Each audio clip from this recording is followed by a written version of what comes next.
welcome in. I am Chris Helms, and this is Who's the Champ. Welcome to this week's show. I got a great one for you this week. You know, when you hear wrestling, you hear referees, especially for my next guest, you know, the NWA, you hear names like Tommy Young, Teddy Long, and also Charles Robinson. Now, you can't forget Nick Patrick. So you know what? We got a long show for you. So from the National Wrestling Alliance, I want to bring in Jarrod Fritz.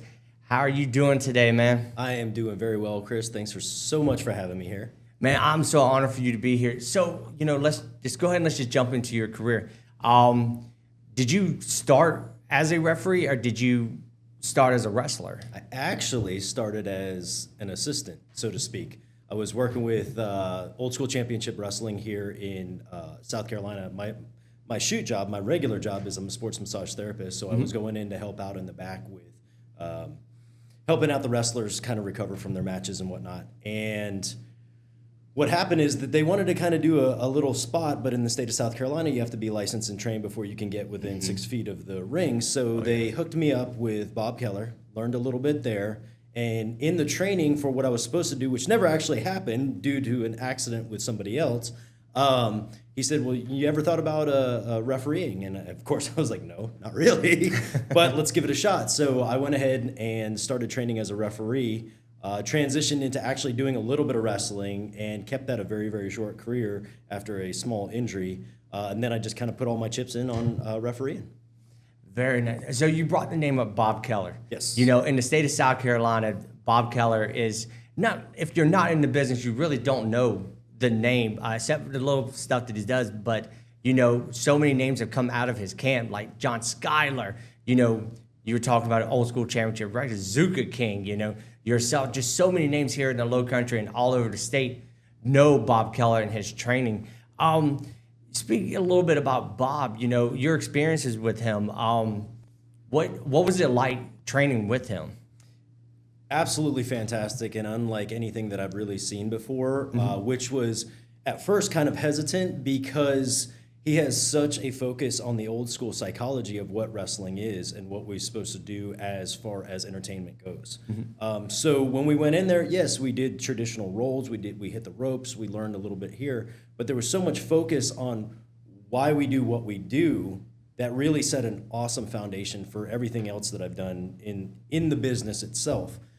So there was a bit of hesitation at the beginning where I was just like, hey, when do we get to do these cool moves that we get to see and everything? But his focus really wasn't on that. His focus is the fundamentals, because with just the fundamentals, you can have a fantastic wrestling match. Nothing but a hip toss, an arm drag, a headlock takeover, body slam, you can have a fantastic match. You don't have to do all these big fancy things. So that's paramount in his training, and that's one of the things that I absolutely love about what he does. Awesome.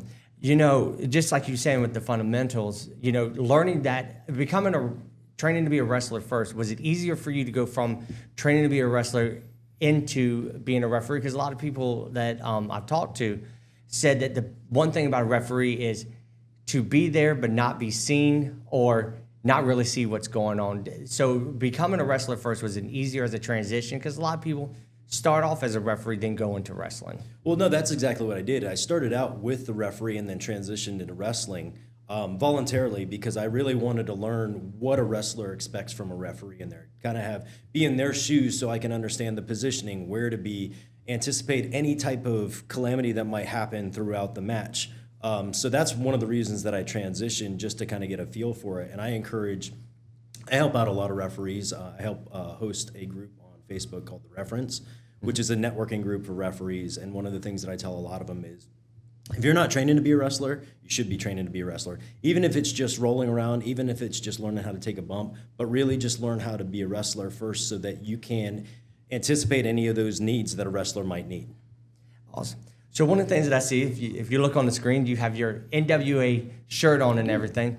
So so NWA is old school. You know, you're from Charleston area, and one of the things that I did when I talked about doing the show is I wanted to bring, you know, an awareness and an openness to wrestling. And a lot of people, like wrestling fans these days, they know about the Billy Corgan NWA, but they don't know a lot about the territories. And Charleston was a huge hub in it, you know, starting at the King Street Palace, you know, which used to be County Hall. My father would tell me stories about you know, the Anderson brothers showing up and they're the balcony. Did you ever get a chance to go to King Street Palace? I did not, unfortunately.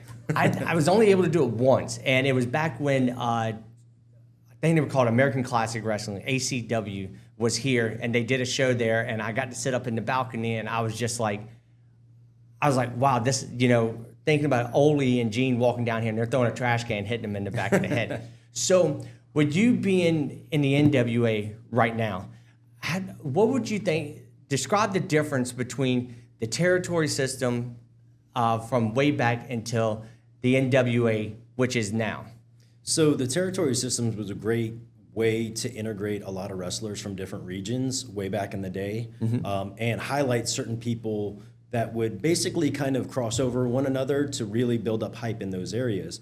And Billy's actually reintroduced the territory system in the present day. We have a couple of territories in Tennessee. We have a territory in Texas. We have a territory up in Missouri. We have one in Cleveland and one in Utah, and I think we're expanding there. And it's just the same thing. It's more or less like what people are familiar with as far as NXT goes now, being kind of like the farm system for WWE. Our territory system becomes a farm system for what we're doing with the NWA. And I think it's just a great way to really involve everybody in those areas and kind of introduce them to what we do, but also get eyes on the main NWA itself. So people who might not be familiar, I can't tell you how many times I walk around with an NWA shirt on or NWA hoodie on, and people are like, oh yeah, I remember the NWA. I'm like, well, it's still around. It's still around. It's the old center stage. You know, I mean, if you go back, it has the old ring apron. I remember when it was reintroduced and the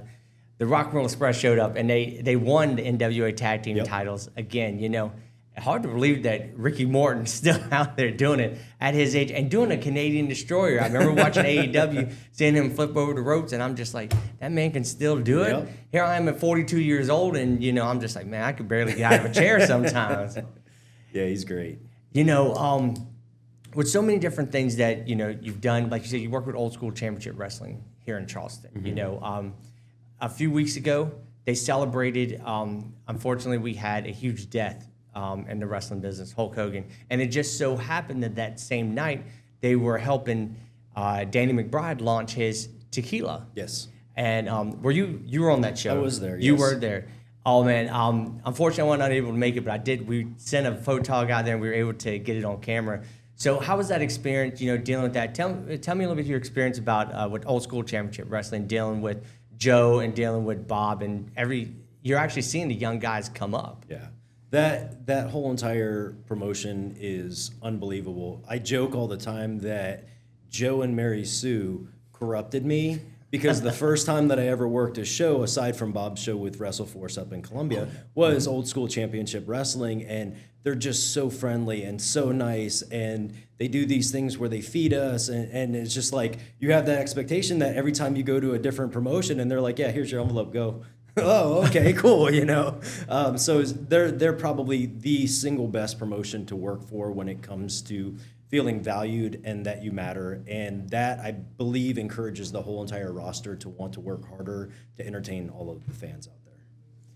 So, you know, a lot of people come through, they hear the name Old School Championship Wrestling, and they think about, you know, all the old timers coming through. But honestly, it's, you know, I guess it's the mentality that they bring there instead of like, because, you know, they'll bring in Jazz, they'll bring, you know, you have Gangrel coming in, Kevin Thorne, Lodi, which I absolutely love Lodi. I met him I met him years ago, and, you know, me and you worked a show in Branchville last year together, and I ran into him and told him, hey, I remember when you told me that you were a few months sober, and, you know, it was such an honor to meet you then. And he goes, you know what? I remember meeting you. It's like he knew he met you yesterday. And he told me the only reason is because he remembers he proposed to his wife at that time. I was like, well, I'll keep that memory. I'll keep that. But, you know, I grew up with Old School Championship Wrestling. You know, they're in that one spot. They're in Hanahan, which is a sweet spot. You know, Hanahan has that huge gym. When sometimes you would go, it would just be half the gym, and then sometimes it just grows. And with just so many things that they've done. Any great stories from being in the locker room at OSCW? I mean, like I said before, it's such a family there. Like, we cut up all the time, we laugh all the time. I don't think that there's ever been one thing that really stood out. I would say probably early in my career, back when I was actually training to be a wrestler as well as a referee, there was a match. I don't know if you were there for that one. It was the first ever Vampire versus Vampire. It was Gangrel versus Kevin Thorne. And I got assigned that match. And in the back, Gangrel came up to me and he said, "Hey, you're going to take the Impaler tonight." And I was like, no, I'm not wrestling. I'm refereeing. He's like, "Yeah. No, we got this spot all worked out," and so on and so forth. And I walked away from it going, man, Gangrel was like one of my favorites out of the Attitude Era, and now I get to take the finish? Heck yeah. I'm down. So I did it and sold it amazingly. It was great. And that was probably, I would say, probably my first big experience that I was like, man, I like that. Yeah. So that was probably the best one. So the other major companies that you worked for, we talk about the NWA, but before we got on camera, you were talking to me about New Japan Pro Wrestling. Correct. What is it like being? I heard those rings are a whole lot stiffer than the ones down here. You take any bumps in those rings? Oh, I take a bump in every ring because as a referee, like, we got to make sure that everything's good. So I'll always walk the ring, check the ropes, make sure tag ropes are on, take a bump in there, just see if there's any dead spots or anything like that, just for the safety of all the wrestlers. But when it comes to New Japan, I think, so New Japan in America is New Japan Strong. It's not New Japan from actual Japan, although they bring in some of the Japanese wrestlers. So it's still getting to work with Paramount talent, which is absolutely amazing. And I've been very, very fortunate enough to get assigned some really cool matches. And I've worked with a lot of other really cool promotions that are rather larger, MLW, GCW. As far as I know, I'm the first gringo to ever go referee down for AAA, which is absolutely amazing. That happened just a little over a year ago.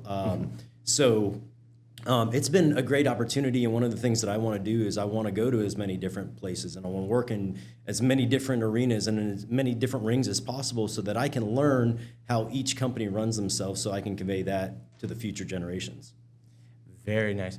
Well, we still got a lot more left to do, but we're just going to take a quick break real quick because we got to keep the lights on and everything. So you're watching Who's the Champ? We'll be right back with Jarrod Fritz.